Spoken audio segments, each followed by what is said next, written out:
Pourquoi et comment avons-nous des cancers? Un cancer, qu'est-ce que c'est? Nous devons le terme cancer au célèbre médecin et philosophe grec Hippocrate. Il avait été frappé par la ressemblance de certaines tumeurs du sein avec la forme d'un crabe et il les avait baptisées du terme karkinos, crabe en grec.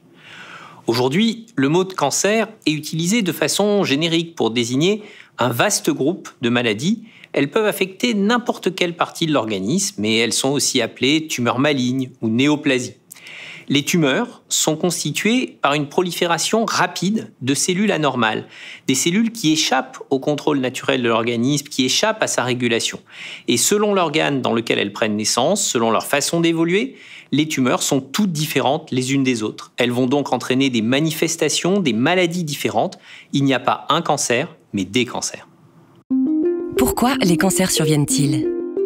Pour comprendre le processus de cancérisation, il faut avoir à l'esprit que notre organisme se compose de milliards de cellules. L'unité biologique essentielle du corps, la cellule, contient notre carte d'identité, notre ADN, l'acide désoxyribonucléique. Il abrite les informations propres à chacun d'entre nous. C'est un peu le mode d'emploi utilisé par notre organisme pour se développer, se renouveler et fonctionner au quotidien. Tout au long de l'existence, notre corps se développe et fonctionne grâce à la multiplication et au renouvellement de nos cellules. Chaque jour, il y en a qui meurent, il y en a qui naissent.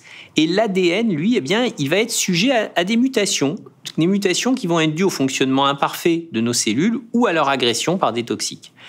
Pour nous protéger de ces dysfonctionnements et des anomalies des cellules qui peuvent être vraiment dangereuses pour notre organisme, nous bénéficions de processus puissants de protection, comme le système immunitaire, la correction des anomalies de l'ADN ou encore l'apoptose. L'apoptose, c'est le suicide cellulaire programmé. La cellule prévoit de s'auto-détruire lorsqu'elle est trop ancienne ou qu'elle a subi un dommage irréparable de son ADN. Le plus souvent, les mutations peuvent être réparées par nos cellules, mais malheureusement, certaines cellules anormales vont échapper au système de protection, accumuler des mutations et devenir cancéreuses. En proliférant rapidement, de façon anarchique, elles vont se regrouper, former une tumeur qui va se mettre à grossir, puis à envahir un organe, à le rendre incapable de jouer son rôle correctement. C'est ce qui va avoir pour effet de donner des symptômes et d'affaiblir petit à petit tout l'organisme. Et quand les cellules cancéreuses vont ensuite migrer, se propager vers d'autres organes, on parle alors de métastase, eh bien ce sera la principale cause de dysfonctionnement de l'organisme et de décès par cancer. Comment les cancers se développent-ils? Il n'y a pas une seule cause au cancer. Le fait qu'une cellule mute et échappe au mécanisme de protection, c'est un événement rare. Pour que cela finisse par se produire, pour qu'une cellule ait accumulé suffisamment de mutations tout en ayant échappé au mécanisme de réparation, eh bien, il faut du temps.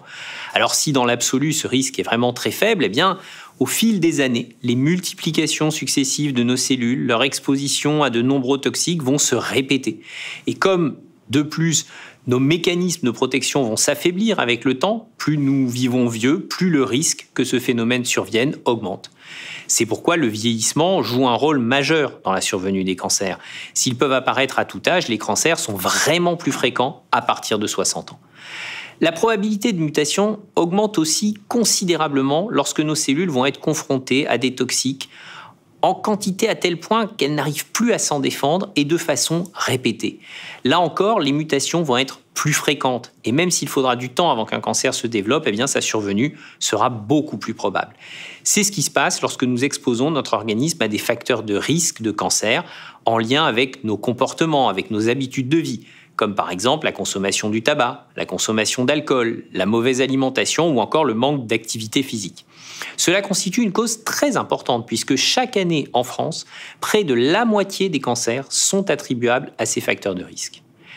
Il y a aussi des prédispositions génétiques et l'hérédité fait partie des causes de cancer. Dans ce cas, la mutation qui va être transmise à une personne par l'un de ses parents, eh bien, si elle ne suffit pas à créer un cancer, comme elle est présente dans toutes les cellules des individus et dès leur naissance, eh bien, elle va fragiliser leur défense anti-cancer. En l'état actuel de nos connaissances, nous savons que 5 à 10% des cancers seulement sont liés à la transmission d'une mutation héréditaire connue. Face au cancer, que pouvons-nous faire? S'il n'est pas possible d'agir directement sur certains facteurs qu'on appelle les facteurs internes de risque des cancers, comme le vieillissement ou comme l'hérédité, On peut par contre agir sur les principaux facteurs que l'on appelle externes, nos comportements. Ainsi, près de la moitié des cancers pourraient être évités en changeant nos habitudes de vie, en changeant nos comportements, en arrêtant de fumer, en limitant notre consommation d'alcool, en adoptant une alimentation variée, équilibrée, en bougeant plus. Face au cancer, nous ne sommes pas impuissants. Nous pouvons tous agir pour notre santé future. En modifiant dès aujourd'hui nos modes de vie, nous avons la capacité de limiter nos risques de cancer de demain et ça, c'est une très bonne nouvelle.